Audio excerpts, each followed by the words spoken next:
My son's fiancée looked me dead in the eyes and said it with a smile on her face. That's the part I still can't get over. Not the words themselves, though God knows those were bad enough. It was the smile. Sweet as peach tea, calm as a Sunday morning, like she was commenting on the weather instead of telling me I had no place at my own son's wedding. She said, "Honestly, Vera, I think it would mean so much to Caleb if you just stepped back. Let us start fresh. You've always been a little too involved, don't you think?" I was standing in my own kitchen. I had just finished washing the dishes from the dinner I cooked for the two of them. I didn't say a word. I dried my hands on the dish towel, folded it over the oven handle exactly the way I always do, and I nodded. And she smiled wider, satisfied, like she'd just closed a deal. What Nadia didn't know was that I had been paying attention to her for 11 months, and what I'd found was enough to make that smile disappear forever. My son Caleb is 34 years old. He has his father's jaw and my stubbornness, which means when he makes up his mind about something, you might as well be talking to the kitchen wall. He met Nadia at a conference in Atlanta. She was there representing some consulting firm. He was there for his engineering company. He called me that same night, which he never does, and I could hear it in his voice before he even said a word. That particular kind of breathlessness. I was happy for him. I want to be very clear about that. After his divorce from his first wife 4 years ago, Caleb had closed himself off in a way that worried me more than I ever let on. He stopped coming to Sunday dinners. He worked too much. He called on birthdays and holidays, and that was about it. So when Nadia came along and I heard that lightness return to his voice, I was genuinely, deeply grateful. I met her for the first time about 3 weeks after that phone call. She drove up from Atlanta to have lunch with us at my house in Asheville. She was beautiful in a way that required effort, the kind of put together that comes from spending real money and real time. Nails perfect, hair perfect, every answer perfectly calibrated to whatever she thought I wanted to hear. She asked about my garden. She complimented my cornbread. She told me Caleb talked about me all the time. I smiled and said all the right things, and when she left, I stood on my porch and watched her drive away, and I felt something I couldn't name yet.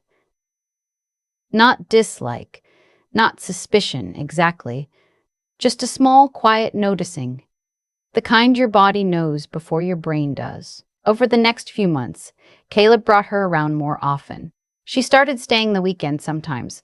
I noticed small things. The way she redirected conversations about her family whenever they came up, always smoothly, always with a laugh and a subject change. The way she'd ask questions about my finances in a tone that sounded like casual interest.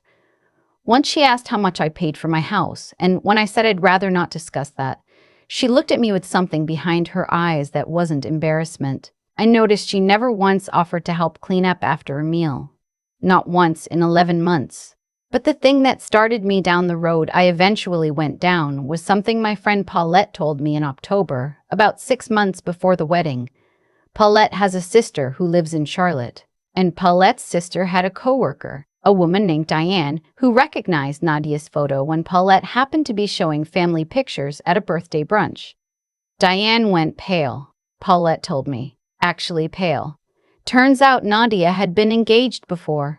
To a man in Charlotte named Howard. They were together for 2 years, engaged for 8 months. And then, 3 weeks before their wedding, Howard discovered that Nadia had been slowly moving money out of their joint account, an account she had convinced him to open, telling him it was for their house down payment. She'd taken almost $40,000 over the course of 14 months. Howard didn't press charges because he was humiliated and heartbroken and just wanted her gone. But Diane had been there for the aftermath. She had watched her coworker fall apart. Paulette called me immediately. I sat with that information for 3 days before I did anything. I kept turning it over, looking at it from every angle. Was this the same Nadia? Could there be a mistake? Did Caleb know? If he knew, what did that mean? If he didn't, how in the world was I going to tell him? Because here is the thing about my son and me. I had tried to raise concerns once before, when he was 26 and dating a woman I knew was wrong for him, and he didn't speak to me for 4 months. 4 months of silence that nearly broke me. I had learned, painfully, that Caleb does not receive unsolicited opinions about his romantic life. He shuts down and doubles down every time. If I went to him now with nothing but a second-hand story from a friend of a friend, he would not believe me. He would think I was threatened by her. He would think I was trying to hold on. And Nadia, I already suspected, would use it to drive a permanent wedge between us. So I did not say a word to Caleb. I started to gather. I am 63 years old. I taught high school English for 31 years. I am not dramatic and I am not impulsive and I do not make moves until I understand what I'm moving toward. That is something Nadia badly miscalculated. I hired a private investigator. That sounds more dramatic than it was. He's a semi-retired former sheriff's deputy named Gus, who operates out of a small office in Weaverville and mostly handles insurance fraud and custody disputes. But he was thorough and he was discreet, and over the following 3 months he confirmed what Paulette's contact had said, and then some. The Charlotte situation was real. The name was slightly different. She had gone by Nadia Castellan then, and she was now going by Nadia Voss. But the photos matched, the timeline matched, and Gus was able to get a copy of the police report that Howard had filed and then withdrawn. $41,000. Howard had been a project manager for a construction company. He'd been saving for years. There was also a situation in Greenville, South Carolina. 2 years before Charlotte, a landlord named Frank who said she had rented a unit from him, sweet-talked him into removing the security deposit and disappeared 3 months into the lease, owing 4 months of back rent. Frank was not someone who scared easily. He was a big man who had dealt with plenty of difficult tenants. But he told Gus that the thing that unnerved him most was how normal she had seemed, how reasonable. I sat in my car outside Gus's office and I read his report twice. Then I drove home. Then I called my daughter Renee, who is not in the family name file, so I am fine to use her. She's real and she's mine. And I told her everything. Renee said, "Mom, we have to tell Caleb." I said, "I know, but I need to figure out how." The engagement party was in January. Nadia's mother flew in from somewhere. I was never entirely sure where. She mentioned Phoenix once, and Dallas another time, and I had long since stopped expecting consistency from her family stories. The party was at a restaurant in downtown Asheville that Caleb had rented out, 40 or 50 people, and I sat there the entire evening watching Nadia work the room. She was extraordinary at it. I'll give her that. She had a story for everyone, a laugh ready, a question that made each person feel noticed. She touched Caleb's arm constantly, little claiming gestures, and he glowed. My heart hurt in a way I don't have words for. She found me near the end of the evening, standing by the windows. Everyone else was at the bar or out on the patio. She came and stood beside me, and for a moment, we both just looked out at the street. Then she said, conversationally, pleasantly, still watching the street, "I know you've never really warmed to me, Vera. I can feel it, and honestly, I've tried to understand why."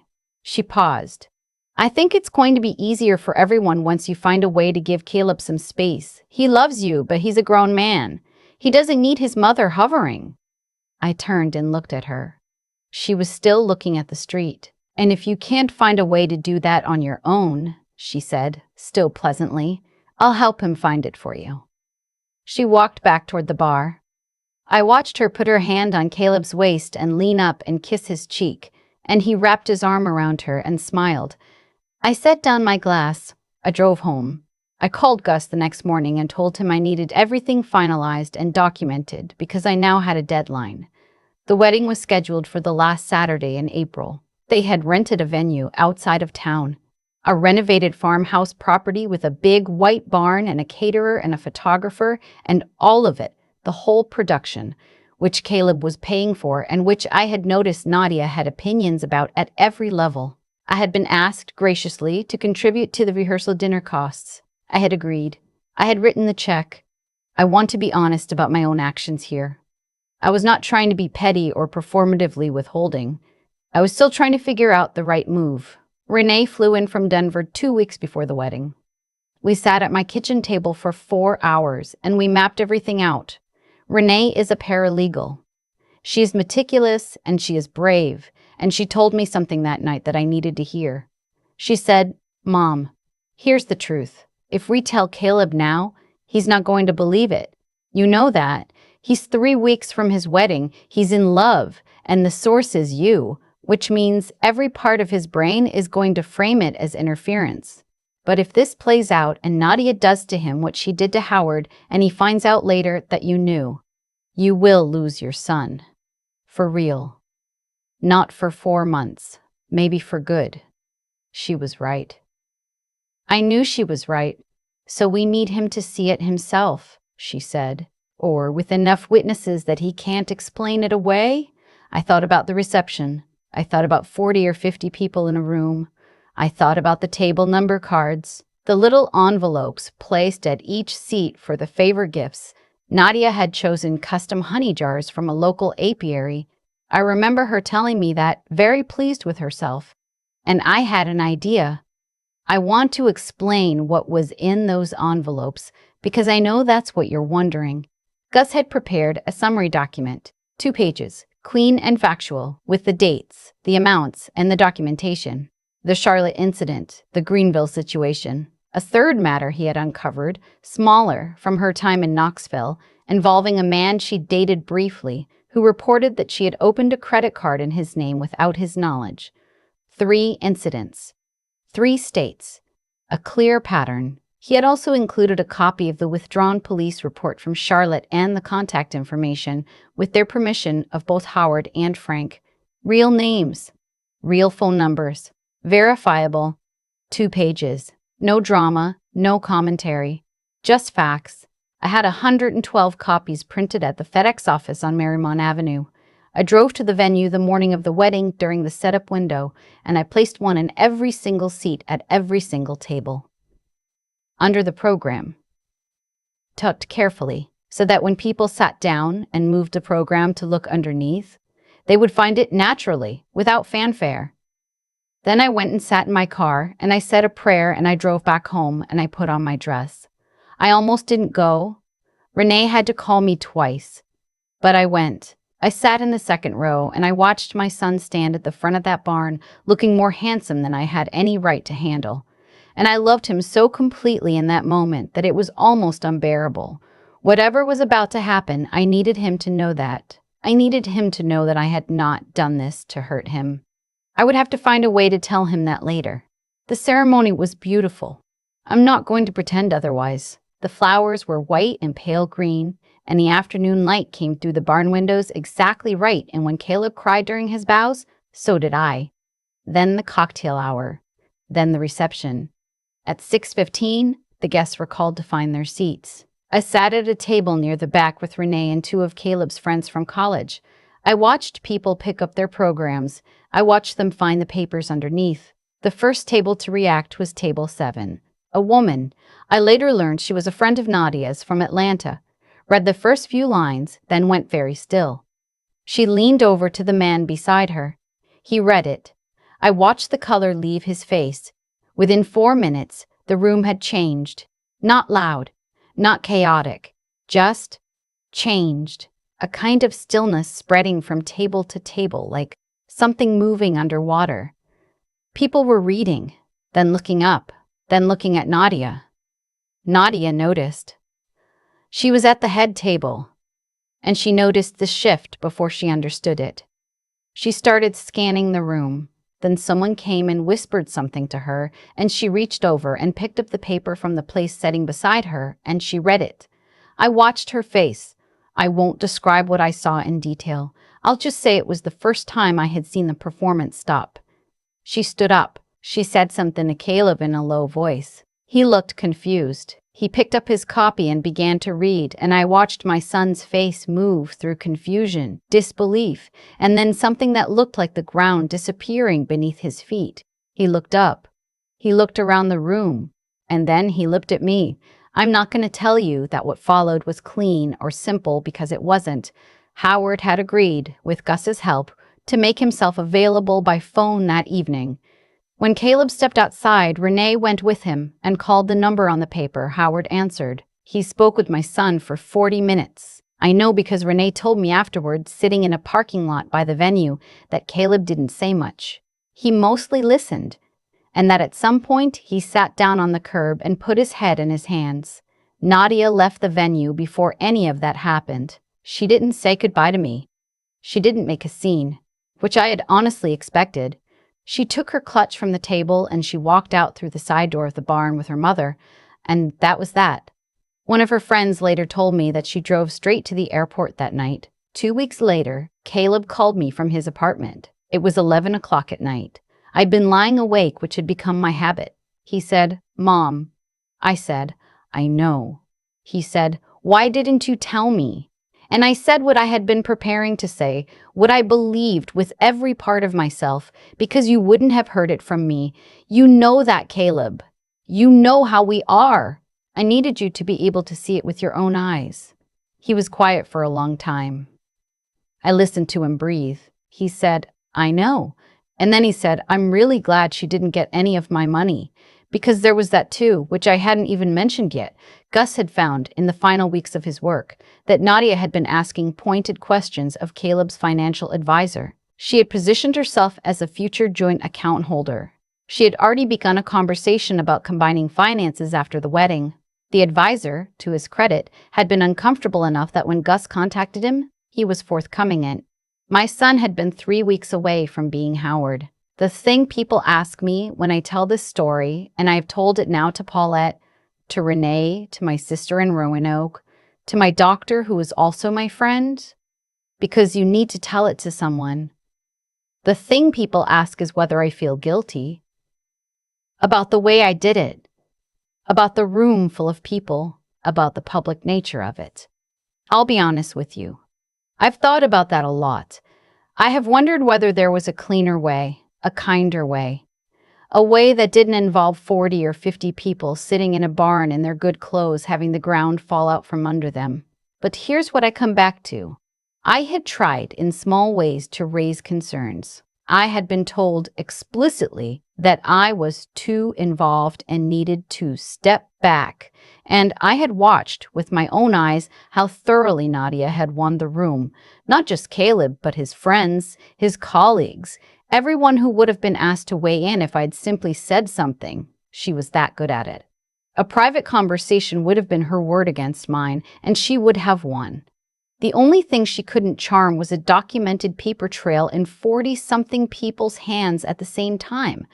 So no, I don't feel guilty. I feel tired and relieved, and something I can only describe as a grief for the wedding my son should have had someday with a person who was real. But that's for later. That's his story to write. Caleb came to Asheville 3 weeks after the wedding. That wasn't. He showed up on a Tuesday evening with a bag of groceries. He'd remembered I was out of coffee. I'd mentioned it casually weeks ago, and he'd remembered, and he cooked dinner for the two of us for the first time in I don't know how many years. Pasta with the sauce I taught him to make when he was 17. We ate at my kitchen table. We didn't talk about Nadia very much. He asked about my garden. I asked about work. At one point, he reached over and covered my hand with his, and he said, "I'm sorry she said whatever she said to you. I don't know exactly what it was, but I know there was something. I could always tell." I said, "It doesn't matter now." He said, "It does. I want you to know. It does to me." We did the dishes together, side by side, and I handed them to him to dry the way I used to when he was small. And I thought about the fact that sometimes the right thing and the hard thing are so completely identical you can't find any light between them. And I thought about the smile she'd had on her face that night in my kitchen. And I thought about how some things that are meant to disappear eventually do. Just not always the ones who are asked. I've been turning this whole thing over in my mind for months now. Not with regret, I want to be clear about that, but with the kind of slow, careful examination you do when something changes you and you want to understand exactly how. What I keep coming back to is this. Nadia was skilled, genuinely, remarkably skilled at reading people and giving them exactly what they needed to see. She gave Caleb warmth. She gave his friends charm. She gave me the performance of a respectful future daughter-in-law. right up until she decided she didn't need to anymore. And the moment she decided that, the moment she stood in my kitchen and told me, pleasantly, to disappear, that was the moment she made her only real mistake. She mistook my quietness for weakness. A lot of people do. 31 years of teaching teenagers will do that to you. You learn that the loudest response is rarely the most effective one. You learn to wait. You learn to watch. You learn that the truth, given enough time and enough documentation, tends to do the work for you. That's not wisdom I was born with. It's wisdom I earned, slowly, through situations I'd rather not have had to navigate. Through the 4 months my son didn't speak to me, through the years of learning to love someone fully while also accepting that love doesn't give you the right to control what they see or when they see it. That was the hardest part of all of this. Not gathering the evidence, not the morning of the wedding, not even watching Caleb's face when he read that paper. The hardest part was accepting that I could not hand my son the truth. I could only put it where he could find it himself. There's something important in that, I think, that goes beyond my particular situation. We spend so much energy trying to protect the people we love from painful things, and sometimes that protection becomes its own kind of harm. Not because we're wrong about the danger, but because people have to be able to stand in their own truth, arrived at by their own eyes. You can lay out every fact. You cannot make someone ready to receive it. What I could do was be patient. What I could do was be thorough. What I could do was make sure that when the moment came, there was no room left for doubt. That's not cleverness. That's just the slow, unglamorous work of caring about someone more than you care about being right in the moment. Nadia counted on people being too polite, too trusting, too in love to look closely. Howard had been. Frank had been. Caleb almost was. What she didn't count on was a 63-year-old retired English teacher with time, a good investigator, and absolutely nothing to lose except her son, which was the one thing she was never, ever going to take from me without a fight. The pasta Caleb cooked that Tuesday night tasted exactly right. He remembered to salt the water the way I taught him. He remembered to take the sauce off the heat before it got too thick. Small things. But the small things are usually what tell you everything about whether someone really paid attention. He paid attention. He always did. He just needed to see this one clearly on his own terms. That's enough for me. That's more than enough.